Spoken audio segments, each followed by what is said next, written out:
Tiba-tiba Razak nampak ada seorang perempuan berciungsam merah berdiri dekat tepi bangunan bilik mayat tu. Dan daripada cahaya lampu dekat sekeliling bilik mayat tu, Razak tengok tubuh wanita tu penuh dengan luka dan dipenuhi darah. Dan wajahnya sama dengan wajah wanita Cina yang naik teksi dia tadi.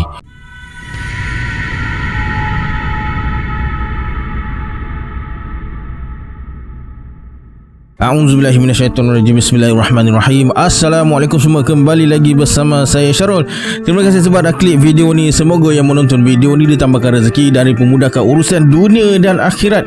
Okey, hari ni saya akan kongsikan 6 kisah seram, daripada kisah diganggu dengan wanita tanpa wajah dekat pejabat hinggalah kisah seram pemandu teksi yang ambil penumpang misteri di Sungai Besi. Nak tahu kisah dia macam mana? Tonton video ni sampai habis. Okey, ini dia 5 random shout out pada subscriber Syarul Chapter.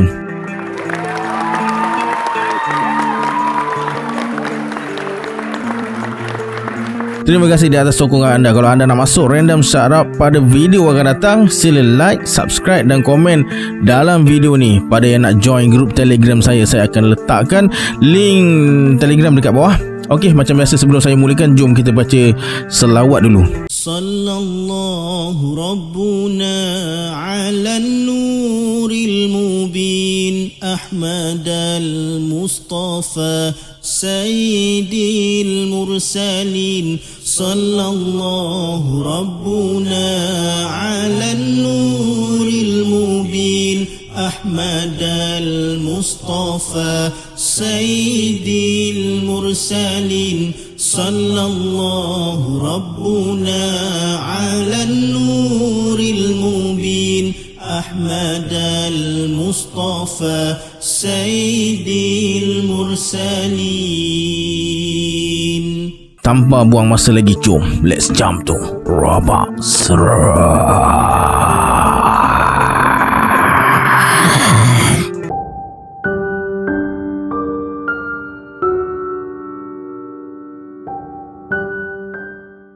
Ada beberapa kisah yang agak menakutkan yang Man alami beberapa tahun lalu. Ianya berkisah tentang seseorang.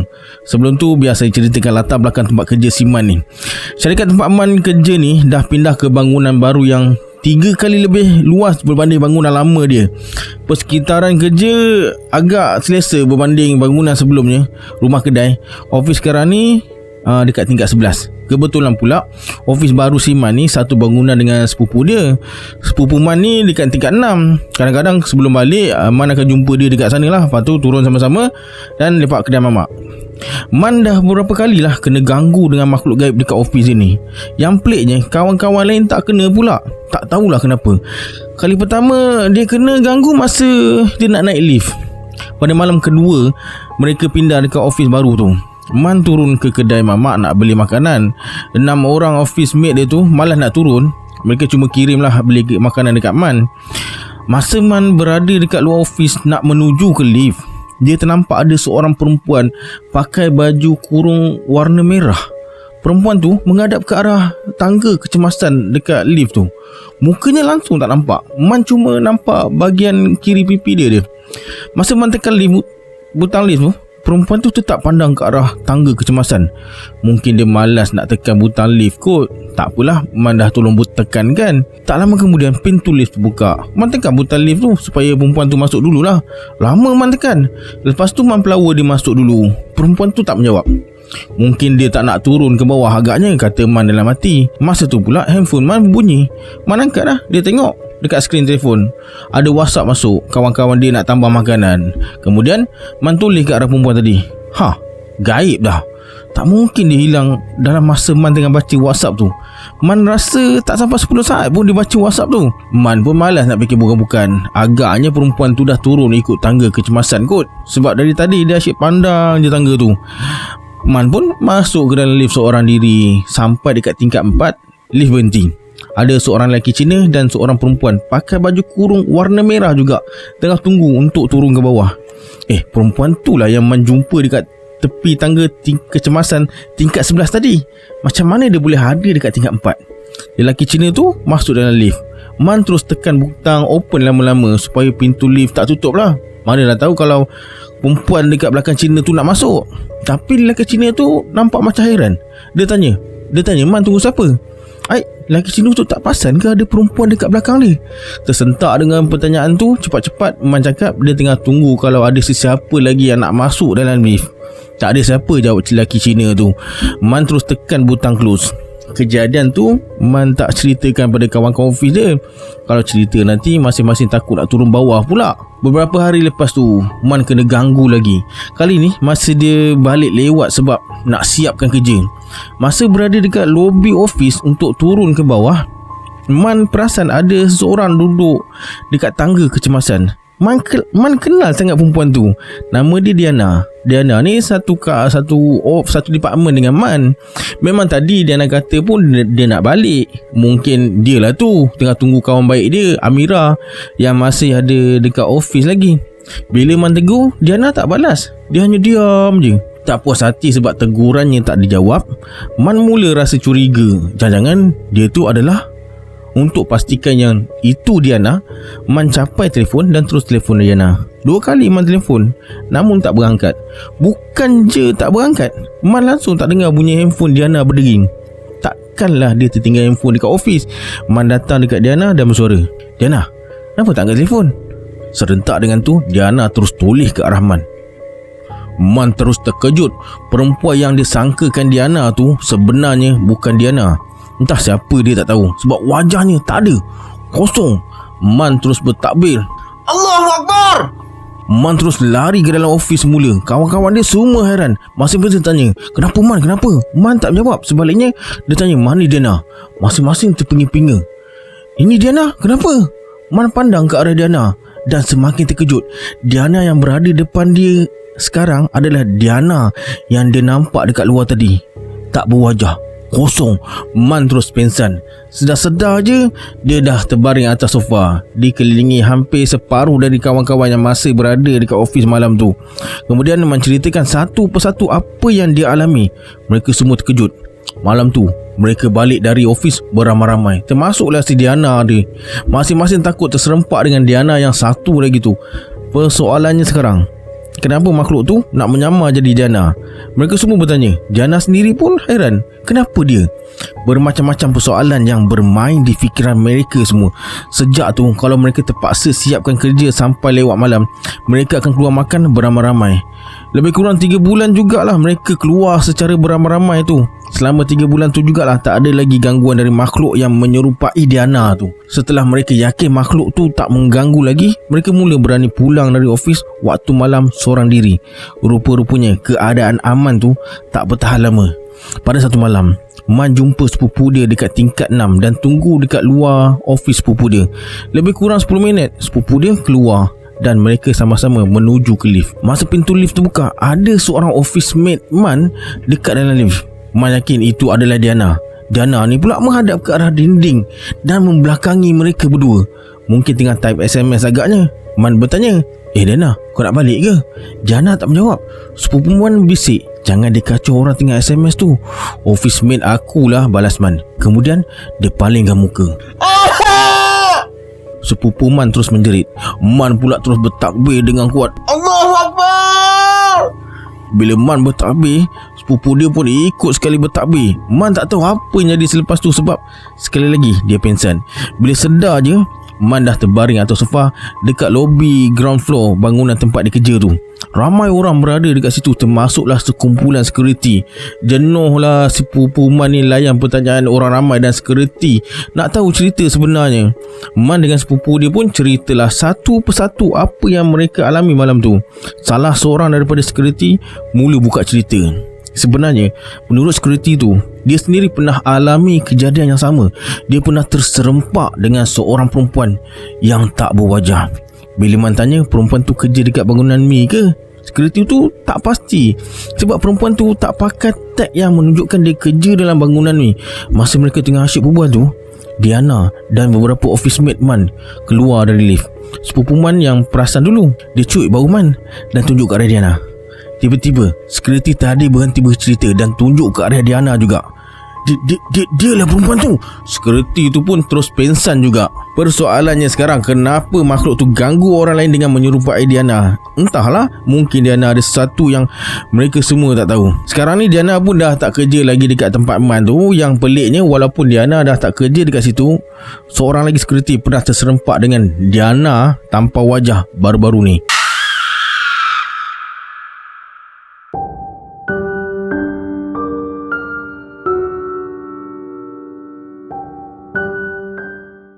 Batu 18 Jalan Mersing sememangnya jadi surga bagi kaki pancing untuk mengail udang galah. Tanyalah kaki pancing dekat daerah Kota Tinggi, Keluang, Mersing atau kawasan sekitarnya tentang Batu 18 ni. Tentu mereka akan kata udang galah sungai tersebut adalah antara yang terbaik. Sebenarnya dulu Ila ni bukanlah kaki pancing. Lepas kahwin, Ila selalu ikut suami dia pergi mancing. Akhirnya jadi seronok pula. Sekarang Ila dah ada beberapa joran sendiri. Anak-anak dia pun dah minat memancing juga. Sekarang ni pantang dia cuti panjang sikit. Mulalah mereka sekeluarga pergi mancing. Kalau tak sungai, mereka mancing dekat laut. Banyak kisah pelik yang terjadi pada mereka sekeluarga masa memancing. Yang paling menakutkan adalah ketika Ila ikut suami dengan kawan-kawannya mancing dekat Batu 18 Jalan Mersing pada bulan Disember 3 tahun lalu. Hasil memancing mereka kira lumayan jugalah waktu tu. 2 peti coleman bersaiz besar yang mereka bawa penuh dengan udang galah dan ikan-ikan besar. Ila ajak suami balik ke pangkalan, iaitu tempat mereka sewa bot tu lah, sebab tangkapannya dah banyak. Lagipun hari dah nak senja. Suami Ila setuju dan ajak lagi 3 orang kawan dia pulang lah. Tapi 3 kawan dia kata kejap lagi sebab udang galah tengah banyak ni. Lah, nak banyak mana lagi? 2 coleman dah penuh pun masih tak cukup lagi. Tak lama kemudian suami tanya Ila, siapa yang duduk mancing sebelah sana dekat pokok buluh tu? Ila cakap itu kawan-kawan suami dia lah. Bila dengar je jawapan Ila, suami dia terkejut dan bersuara, kawan-kawan saya? Yelah, kawan-kawan abang. Suruhlah dia orang balik bang, dah nak maghrib ni. Nanti kawan-kawan saya tu dekat sebelah sana. Macam mana tiba-tiba boleh hadir dekat pokok buluh tu? Jarak di antara mereka dengan pokok buluh tu adalah lebih kurang 100 meter. Jadi kelibat kawan-kawan dia pun hanya nampak sama-sama je. Ditambah lagi dengan cuaca senja dan keadaan sekeliling sungai yang penuh pokok-pokok hutan. Melihat dari pakaian mereka je, memang Ila yakin mereka tu semua kawan-kawan suami dia. Habis tu, siapa mereka tu bang? Awak jangan mainkan saya bang. Ila mula ketakutan dan rasa seram sejuk. Makin Ila perhatikan kawan-kawan suami dia tu, semakin dia rasa takut. Biarpun mereka tak pandang ke arah mereka, tapi Ila tahu ada benda yang tak kena dengan mereka bertiga tu. Bulu roma mula meremang. Kata orang tua dulu, kalau bulu roma meremang itu tandanya ada sesuatu berhampiran kita. Ila terus bersuara, itulah bang, tadi saya ajak abang balik, abang buat lambat-lambat je. Sekarang macam mana ni bang? Macam mana apa lagi? Diam je lah. Suami Ila terus perhatikan kawan-kawannya tu. Dia amati seorang demi seorang. Pakaian mereka, susuk tubuh, cara duduk, cara lempar joran dan segala-galanya semuanya sama. Suami Ila bersuara, abang pun pelik. Kan kawan-kawan abang mancing sebelah sana. Takkan boleh secepat kilat dah ada dekat sini. Lagipun kalau dia orang berjalan nak ke pokok buluh tu, tentu dia orang akan lalu depan kita dulu. Ni tak, ahli-ahli dah ada dekat sana. Satu lagi, biasanya kalau duduk tak jauh sangat, dia orang mesti akan panggil abang. Ini tak, diam je, macam tak kenal. Pelik juga. Bang, jomlah kita balik. Saya rasa tak sedar hatilah, dah senja ni. Nanti kejap, abang nak perhati betul-betul. Abang pun rasa macam tu, tapi mana tahu abang silap. Tak apalah, kalau dia orang tu bukan kawan-kawan abang, kita balik. Biar abang perhati dalam seminit 2 lagi. Suasana senja masa tu menambahkan lagi ketakutan Ila. Sebab kata orang, waktu-waktu macam ni lah benda-benda tu berkeliaran. Masa mereka tengah berbual tu, tiba-tiba ketiga-tiga orang kawan suami Ila pandang ke arah mereka. Memang sebiji rupa mereka. Pandangan mata mereka saling bertentangan. Masa tu Ila terus rasa macam nak pitam. Takut. Cepat-cepat dia toleh ke arah lain dan ajak suami dia segera beredar dari tempat tu. Suami Ila setuju. Dengan segera mereka naik dalam bot dan beredar dari tempat tu menuju ke hilir tempat kenderaan mereka diletakkan. Selain tinggalkan 3 orang kawan suami Ila yang masih tak nak balik lagi tu, mereka tinggalkan juga joran-joran serta 2 tong coleman yang syarat berisi udang galah. Biarlah janji mereka selamat. Akhirnya bot sampai di kawasan kenderaan mereka diletakkan. Lepas solat maghrib, Ila dan suami pergi semula ke tempat tadi nak ambil 3 orang kawan suaminya yang ditinggalkan. Mereka menyusuri semula laluan sungai tadi hingga melepasi rimbunan pokok buluh. Tapi 3 orang kawan suami dia tu tak ada. Akhirnya suami Ila ambil keputusan untuk berpatah balik. Kali ni dia perlahankan bot. Dari jauh mereka nampak 3 cahaya lampu suluh.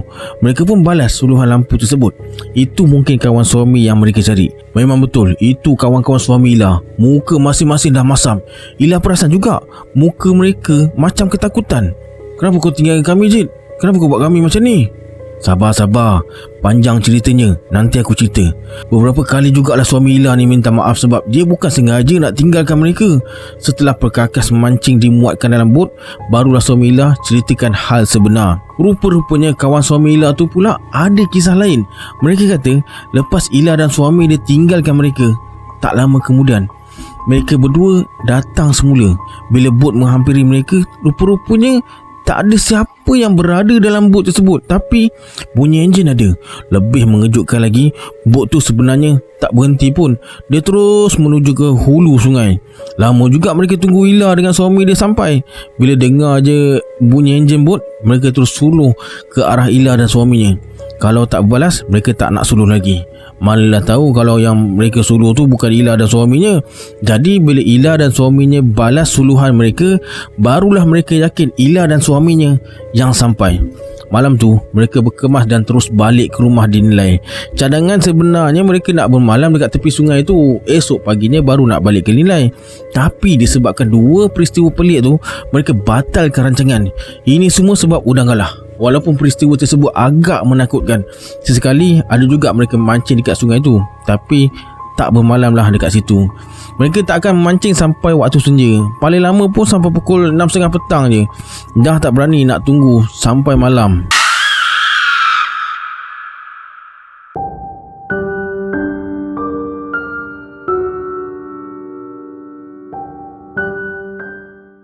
Beberapa bulan lalu, Pakcik Ziana yang bernama Kamal bekerja sebagai seorang DJ di salah sebuah stesen radio. Dia ada ceritakan kisah pelik masa dia nak mulakan tugas pada tengah malam tu. Setiap kali nak mulakan tugas dekat konti, Pakcik Ziana ni, Cik Kamal, akan buat research dulu tentang topik yang akan diudarakan. Pada malam tu, Cik Kamal gantikan kawan dia yang tak dapat bertugas. Disebabkan itulah Cik Kamal kena buat research lebih sikit sebab dia tak biasa dengan topik segmen kawan dia tu. Tempat yang selalu Cik Kamal gunakan untuk buat research ialah bilik recording yang terletak selang 2 pintu dari konti dia bertugas. Masa dalam bilik tu, Cik Kamal buka komputer dan pasang siaran radio online tempat dia bertugas tu. Siaran radio dia lah. Nak dijadikan cerita, malam tu Cik Kamal terlupa nak bawa pendrive. Jadi dia keluar untuk ambil pendrive yang tertinggal dalam kereta. Sebelum keluar, Cik Kamal dah matikanlah semua komputer, radio semua dah mati. Masa dalam kereta, sambil cari pendrive, Cik Kamal on radio kereta. Dia jadi pelik sebab lagu yang tengah berkumandang ialah lagu yang dia dengar sebelum dia matikan radio online dalam bilik recording lebih kurang 10-15 minit lepas. Takkan masih tak habis-habis lagi lagu tu. 10 minit kemudian, bila dah jumpa pendrive, Cik Kamal beredar menuju ke bangunan tempat dia kerja. Setelah sampai dalam bilik recording, dia tengok komputer dah terpasang. Radio online pun dah terpasang juga. Seingat Cik Kamal lah, sebelum keluar tadi, dia dah matikan komputer. Sekaligus radio online pun tertutup juga. Siapa pula yang masuk bilik tu? Sedangkan kunci bilik tu ada pada Cik Kamal. Mungkin ada orang lain yang masuk pasang komputer dan radio online kot, kata Cik Kamal. Yang membuatkan Cik Kamal pelik ialah lagu yang tengah berkumandang tu adalah lagu yang sama dia berada dalam kereta nak cari pendrive tadi. Tapi tak mungkin lagu tu panjang sangat. Tambahan pula, tadi Cik Kamal sempat lagi berborak dengan Pak Gad. Itu pun dah ambil masa beberapa minit. Kemudian Cik Kamal keluar dari bilik recording dan menuju ke kaunti nak tanya penerbit yang tengah bertugas malam tu. Masa pintu bilik penerbit dibuka, Cik Kamal tak dengar pula lagu yang sama tengah dimainkan. Lagu lain dari penyanyi lain. Penerbit tu terkejutlah bila Cik Kamal bagi tahu apa yang berlaku. Untuk membuktikan yang program malam tu tak ada kena-mengena dengan lagu dan nama penyanyi yang disebutkan oleh Cik Kamal, penerbit tunjukkan skrin komputernya yang terpampang jadual rakaman, jadual siaran, senarai lagu yang telah dan akan diputar, senarai teaser, tapisan program yang bakal disiarkan dan banyak lagi. Lepas tengok butir-butir dekat skrin, Cik Kamal terus menuju ke bilik recording. Masa melangkah masuk ke bilik tu, sekali lagi Cik Kamal rasa heran. Kenapa DJ masih putarkan lagu yang sama daripada penyanyi yang sama? Cik Kamal mula perasan, ini mesti ada yang tak kena ni. Bukan salah kawan DJ-nya atau penerbit. Ini permainan makhluk yang kita tak nampak. Cik Kamal terus matikan komputer dan radio online. Terus keluar menuju ke bilik penerbit sekali lagi dan ceritakan apa yang berlaku. Sekali lagi, penerbit rasa heran. Lepas bercerita panjang, penerbit minta pendrive yang sepatutnya diserahkan pada dia. Pendrive tu ada dalam bilik recording. Sekali lagi Cik Kamal kena patah balik kat bilik tersebut. Masa sampai dekat depan bilik recording yang berdinding separuh kaca tu, Cik Kamal nampak kelibat seseorang tengah duduk depan komputer. Siapa pula tu, kata Cik Kamal. Cik Kamal terus ketuk pintu bilik tu walaupun dia sendiri ada kunci bilik tu. Tok tok tok tok tok tok tok. Cik Kamal buat macam tu sebagai menghormati orang yang berada dalam bilik tu. Beberapa kali jugalah Cik Kamal ketuk pintu tu, tapi orang yang dalam bilik tu langsung tak bagi sebarang tindak balas. Dari luar dinding kaca, Cik Kamal bersungguh-sungguh bagi syarat supaya orang tu buka pintu. Bang, buka pintu, buka pintu. Tapi sia-sia je. Cik Kamal terus pergi ke pintu dan buka guna kunci dia sendiri. Bila pintu dibuka, radio online dah terpasang. Lagu yang Cik Kamal dengar adalah lagu yang sama dia dengar sebelum ni. Cepat-cepat Cik Kamal terus on lampu. Alangkah terperanjatnya Cik Kamal bila orang yang dilihat tu sebenarnya adalah seorang artis yang sangat dia kenal. Disebabkan terlalu terperanjat, Cik Kamal terus keluar menuju ke bilik penerbit dan ceritakan apa yang dia nampak tadi. Kemudian mereka berdua bergerak ke bilik recording. Ketika mereka sampai dekat bilik recording, artis tersebut dah tak ada. Sekali lagi, lagu tadi tengah berkumandang daripada artis yang sama juga. Lagu tu macam tak habis-habis walaupun Cik Kamal berada dekat bilik penerbit dekat 5 minit tadi. Kali ini Cik Kamal dan penerbit sama-sama dengar lagu tu. Sekarang penerbit betul-betul yakin dengan cerita Cik Kamal. Banyak persoalan yang tak terjawab dalam kejadian ni. Pertama, macam mana sebuah lagu lain boleh berkumandang sedangkan sebenarnya ketika itu stesen radio mainkan lagu lain? Kedua, macam mana lagu yang sama boleh main berulang kali pada masa yang berlainan sedangkan masa tu stesen radio dah putarkan lagu lain? Ketiga, macam mana artis yang Cik Kamal nampak dekat bilik recording tu boleh muncul dekat situ secara tiba-tiba? Pelik kan? Sebenarnya itu belum cukup pelik lagi. Masalahnya sekarang penerbit mengesahkan bahawa dalam masa setengah jam tu DJ yang bertugas tak langsung putarkan lagu nyanyian artis berkenaan. Dalam senarai lagu yang dah dan akan diputarkan juga tak ada tersenarai lagu tersebut. Malah nama artis tu pun tak ada. Apa kena-mengena kemunculan artis dalam bilik recording tu dengan lagu yang Cik Kamal dengar? Sebenarnya memang ada. Artis itulah yang nyanyikan lagu yang Cik Kamal dengar. Mungkin kemunculan artis dalam bilik recording adalah bersempena ulang tahun kematian artis tersebut. Artis tu telah meninggal bertahun-tahun dulu.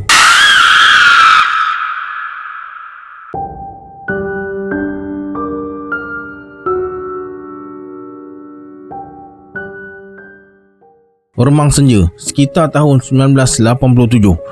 Suasana riuh rendah kedengaran di asrama puteri sebuah sekolah menengah dekat Johor. Para puteri yang boleh solat kumpul di surau dan yang uzur pula berlonggok dalam bilik bacaan sementara tunggu azan maghrib. Isu yang hangat dibincangkan masa tu ialah hantu Komkom.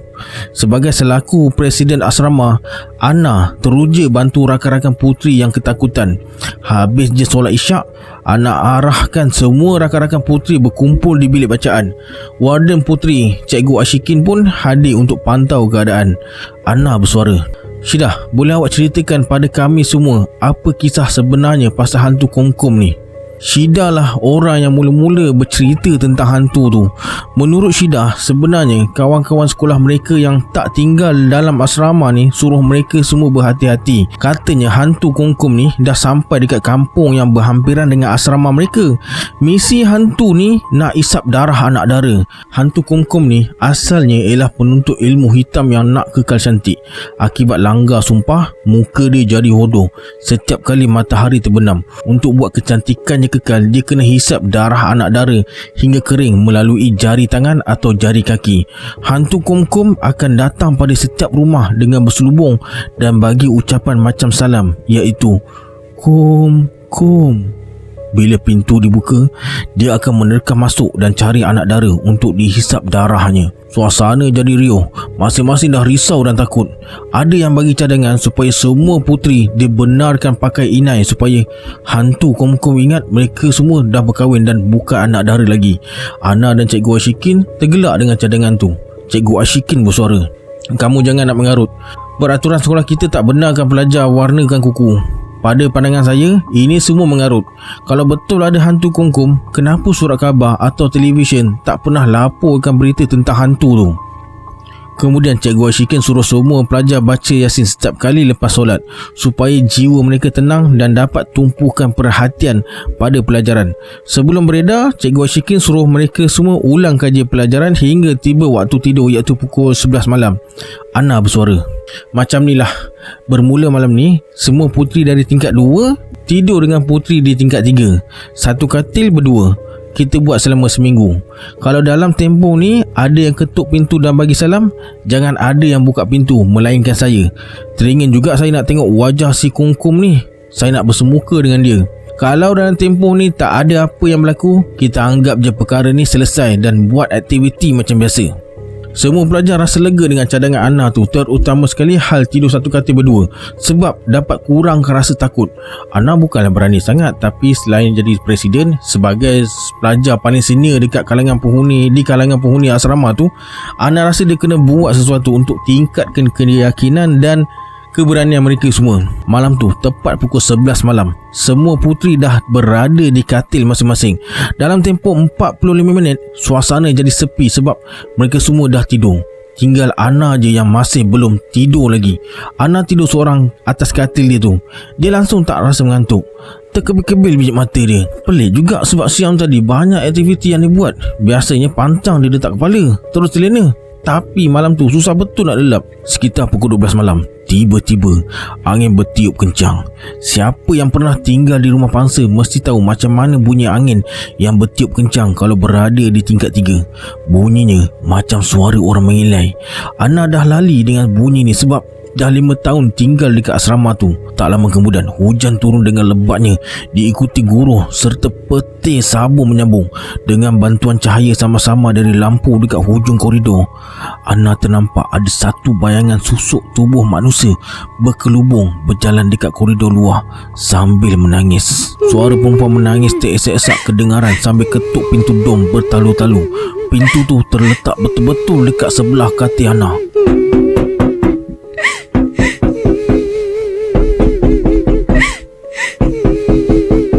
Perempuan tu terus ketuk pintu diiringi dengan suara tangisan yang amat menyedihkan. Jantung Ana mula berdegup kencang. Dia pandang ke arah kawan-kawannya. Mereka semua dah tidur. Kalau dikejutkan, tentu suasana akan jadi kecoh dan mereka takut untuk tinggal dekat asrama. Suara memanggil-manggil semakin jelas dan ketukan pintu pula semakin kuat. Tak lama kemudian, Ana kuatkan semangat. Dia terus baca surah Yasin dan ayat kursi yang sememangnya dah dia hafal. Takut memang takut, tapi kalau dia diamkan diri, risau pula nanti ada di kalangan puteri-puteri yang terjaga dan sedar kehadiran perempuan berselubung tu. Ana memang ada belajar seni pertahankan diri dari pakcik dia. Ana terus bangun, sambil pegang batang penyapu. Dia buka pintu dan keluar dengan pantas. Pintu bilik Ana dia tutup semula. Dia tak nak kawan-kawannya terganggu. Sekarang Ana berhadapan dengan susuk tubuh wanita hodoh yang dapat dia lihat di sebalik kain selubung kepalanya. Mukanya penuh kudis dan dia menangis teresak-esak.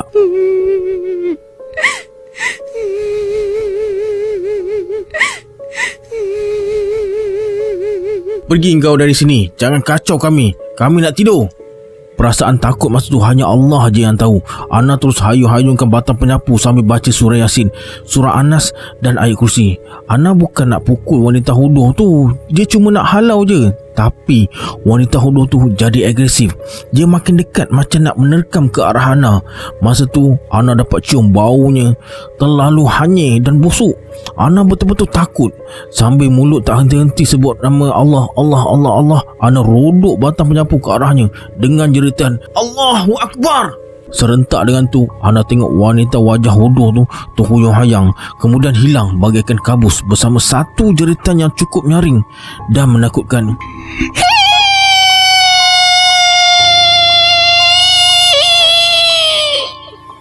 Ana jadi sebab dan menangis sepuas hati sebab Allah dah bantu dia. Kemudian Ana buka pintu dan rebahkan badan dia atas katil. Sebelum tidur, dia solat sunat dulu.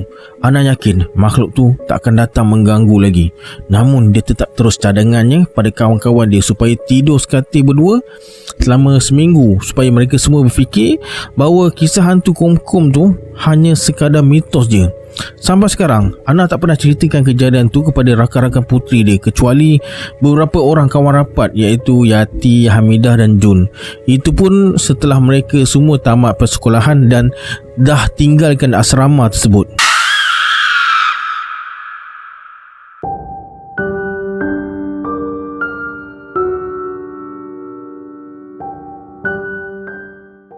Anak buah Ijah, Abdul Haq, berumur 4 tahun. Mereka panggil Haq je.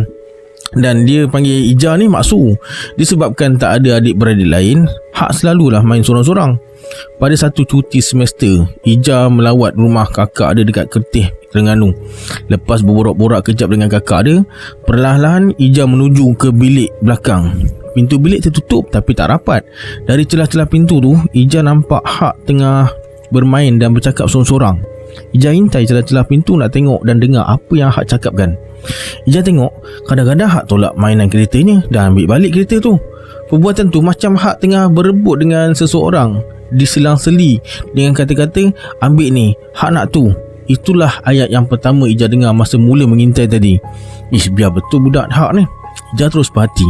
Kali ni dia ambil pistol dan mula menembak seseorang ke depan. Kemudian Haq macam mengelak daripada sesuatu. Mungkin mengelak dari dia tembak. Tak kena. Kemudian Haq berlari ke belakang almari. Lama dia berdiam diri dekat situ.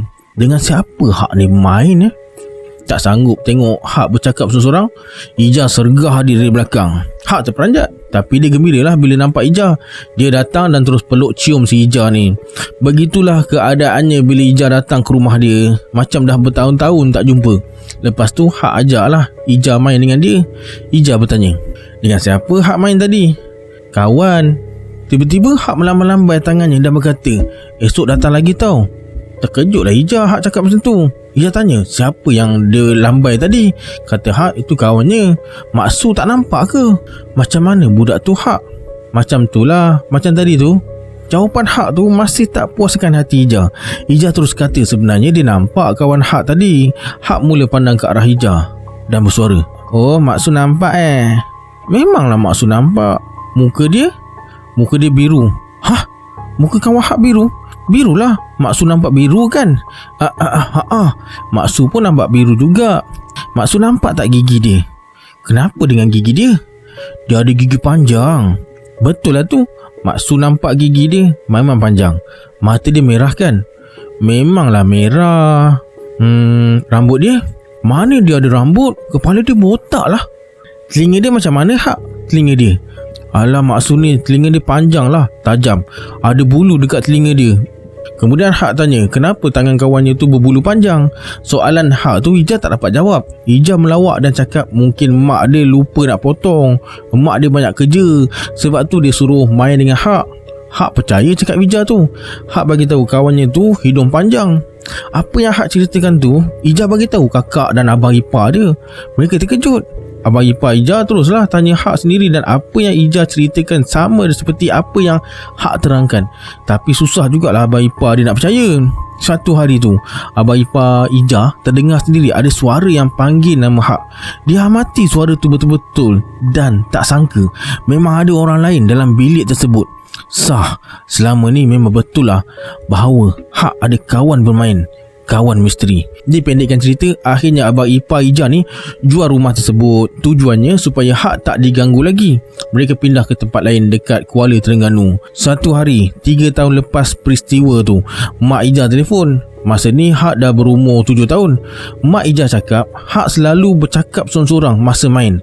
Sorang-sorang lah dalam bilik dia tu. Dia cakap bila Kak Ijah tanya macam mana rupa kawan dia tu, Haq gambarkan sama macam yang dia pernah ceritakan pada Ijah dan abang ipar dia dulu. Kalau macam tu, rumah lamanya bukan faktor Haq dapat kawan baru, tapi sebenarnya diri Haq tu sendiri. Tapi kenapa lepas 3 tahun baru sekarang kawan dia datang semula?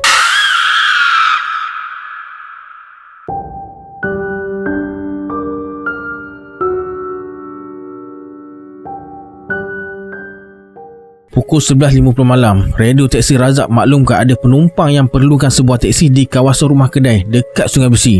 Disebabkan masa tu Razak yang paling dekat, dia terus setuju nak ambil penumpang tersebut. Penumpang minta dibawa ke HKL, kata Ina, operator mereka lah. Okey Ina, cakap dengan perempuan tu, dalam 5 minit 10 minit abang sampai, kata Razak. Masa tu Razak dekat kawasan Salak South. Seperti dijanjikan, lebih kurang 10 minit kemudian Razak sampai dekat kawasan rumah kedai bernombor 44 Jalan 1/4A. Itulah alamat yang Ina bagi tadi. Dekat depan pintu rumah kedai tu, kelihatan seorang wanita Cina berusia 30-an. Razak turunkan cermin tingkap dan bertanya, "Cik yang nak pergi ke HKL ke?" "Ya." Wanita Cina tu terus buka pintu belakang. Haruman semerbak terus menusuk hidung. Sebaik saja wanita tu duduk di kerusi belakang. Dah lah wangi, dia pakai consan merah pula. Dalam hati Razak berkata, tak ada pakaian lain ke nak pergi hospital malam-malam macam ni? Tak ada baju lain lah encik, baju ni je yang ada. Berderau darah Razak. Wanita Cina tu macam tahu apa yang bermain dalam fikiran dia. Razak bersuara, cantik baju tu. Ya ke? Bukan tak sesuai ke kalau pakai pergi hospital? Yelah, malam-malam macam ni nanti orang terkejut pula kan? Sesuai. Cheongsam ni sesuai dipakai bila-bila masa je. Tambah pula kalau yang pakainya cantik macam awak ni. Lelaki memang suka puji perempuan mah. Bukan puji baik, tapi puji jahat punya. Betul, awak memang cantik lah Moy. Razak terus memandu. Dari cermin pandang belakang, Razak nampak wanita Cina tu tersenyum sambil pandang dia dengan pandangan yang lembut tapi menikam ke hati. Wanita Cina tu tiba-tiba diamkan diri lepas dipuji. Pelik pula kamu ni. Tadi bukan main lagi dia bercakap, sekarang senyap pula. Bila wanita Cina tu diam, Razak pun diam jugalah. Risau pula kalau banyak cakap, nanti wanita Cina tu ingat Razak cuba nak menggoda pula. Sepanjang perjalanan, wanita Cina tu terus diamkan diri. Lepas belok sana belok sini, akhirnya mereka sampai di jalan Tun Razak. Dalam hati ni nak bertanya, dia sakit ke sampai nak pergi hospital waktu malam macam ni? Kalau sakit tentulah serius, tapi dia nampak sihat je. Atau umur ni nak melawat seorang? Kalau nak melawat pun tak logik juga sebab dah lewat macam ni. Waktu melawat pun dah tamat. Razak pandang cermin belakang. Wajah Amu itu tak kelihatan. Mungkin dia beralih tempat duduk dekat belakang Razak dan sandarkan kepala dekat cermin. Razak terus memandu. Terasa pula kebosanannya bila senyap macam tu. Sesekali dia toleh ke cermin nak tengok wanita Cina tu lah. Namun hajat nak berbual terpaksa disimpan sebab wajahnya masih tak kelihatan. Tak elok pula nak mengganggu, mungkin dia tengah tidur kot. Suasana terasa sunyi sebab masing-masing diamkan diri. Tiba-tiba terdengar suara Cina tu dari arah belakang kerusi. Keadaan dia teruk encik. Lu ni Amoy, bikin saya terkejut mah. Saya ingat awak tidur baring dekat kerusi belakang saya. Awak jangan bikin dia macam lagi lah. Boleh mati terkejut saya mah. Mana ada saya tidur. Saya dari tadi duduk sini tempat. Takkan encik tak nampak? Satu lagi, mana boleh tidur encik? Dekat saja. Sungai Besi dengan HKL bukan jauh mah. Belum sempat tidur sudah sampai. Lu ni macam mana boleh baca apa yang saya tengah fikir? Ya ke? Malam semalam pun ada taxi driver cakap saya tu macam. Oh, semalam pun ada orang cakap itu macam ya? Yalah. Tadi tiba-tiba awak cakap keadaan dia teruk. Siapa tu? Kembar saya. Tadi kan saya sudah cakap dia kena tikam dengan ex-boyfriend dia. Saya tak dengar pun awak cakap itu macam. Tadi, lama tadi saya sudah cerita panjang sama encik, tapi saya tengok encik diam saja. Kembar awak kena tikam? Menurut wanita Cina tu, kembar dia kena tikam 3 hari lepas. Dia tak nak kahwin dengan lelaki tu sebab lelaki tu suka judi, suka minta duit. Kalau tak bagi duit, dia pukul. Kembar dia lari duduk rumah kawan dia. Kemudian dia kawan dengan lelaki lain. Ex-boyfriend dia jadi marah. Apa lagi? Dia cari kembar dia sampai jumpa. Wanita tu sedih sebab hari tu ialah hari jadi kembar dia. Dia pakai consan merah dan nak celebrate birthday dengan kawan-kawan dekat rumah. Tapi dah kena tikam dulu. Razak hanya anggukkan kepala. Kesian. Tapi kenapa wanita tu cakap dia dah ceritakan tadi? Mustahil Razak tak dengar. Lantaklah. Razak terus memandu. Namun pertanyaan demi pertanyaan terus bermain di fikiran hinggalah mereka sampai di HKL. Nak turun mana? Soal Razak. Bilik mayat, jawab wanita tu. Bila dengar perkataan bilik mayat, Razak bertambah bingung. Tadi dia kata kembarnya cedera ditikam, tak pula cakap kembarnya dah meninggal. Jadi Razak ingat kembar dia dirawat dekat ICU. Razak bertanya, jadi awak punya kembar tu dah matilah? Dia mati di rumah ke di hospital? Entah kenapa jawapan ringkas wanita tu membuatkan dada Razak berdebar. Apatah lagi suaranya agak berbeza dari sebelum ni. Macam ada sesuatu yang tak kena.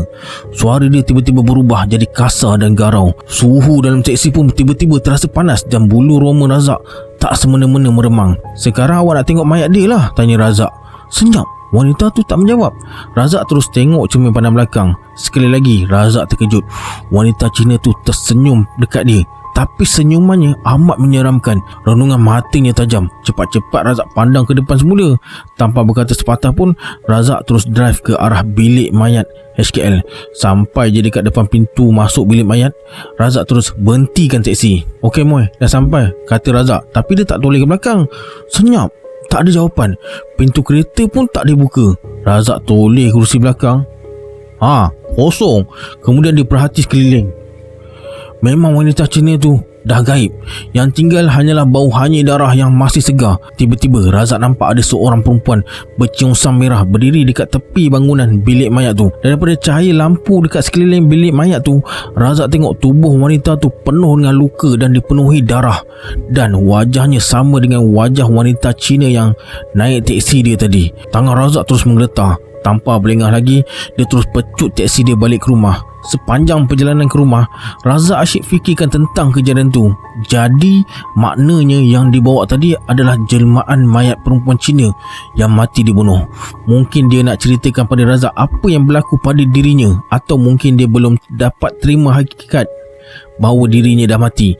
Dan mungkin juga rohnya tak aman sebab mayatnya masih belum dituntut oleh keluarga dan belum disempurnakan ikut adat kepercayaannya. Esoknya Razak cuti sebab demam. Memang banyak peristiwa yang dia alami sepanjang lebih kurang 25 tahun jadi pemandu teksi. Namun peristiwa seram yang berlaku kira-kira 10 tahun lalu merupakan kejadian yang tak akan dilupa sampai bila-bila. Tambahan pula, bila Razak pergi ke kawasan rumah kedai tu beberapa minggu kemudian, tak ada alamat nombor 44 Jalan 1/4A. Bukan tu je, Ina operator radio mereka menafikan ada terima panggilan dari seorang wanita Cina dan suruh Razak ambil penumpang dekat alamat tu. Okey, itu dia 6 kisah yang sempat saya kongsikan hari ni. Kalau anda suka dengan video ni, nanti tengok video ni pula. Kita berjumpa di video akan datang. Saya Syarul. Assalamualaikum. Adios.